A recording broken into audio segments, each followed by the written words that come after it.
graduate school in Oregon, Mm. and I really need a car to kind of tool around in Corvallis. It's not a big city, so it's about 6 hours Hi, drive Franny. from Seattle to Corvallis. And Hey, Aggie. I don't have a lot of money to buy a car. Aggie, you good boy? My parents said I can take this 78 Buick station wagon of theirs. Oh, it's I your want it. parents who are giving it to you. Yeah, correct. Aggie. They're the ones who are. They're dying to get rid of it.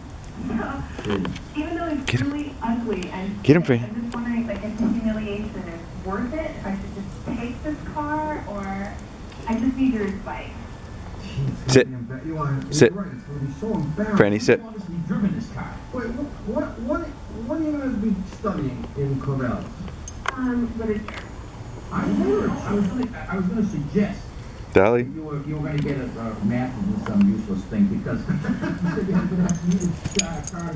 You're free time to tool around, etc. Tool around, yeah. You were studying engineering, physics. You were not running around. That's true. So literature, yeah, you just sit around, talk a little bit, drink a little cappuccino. Well, we have to, like, read a lot of books and write papers, so it's not totally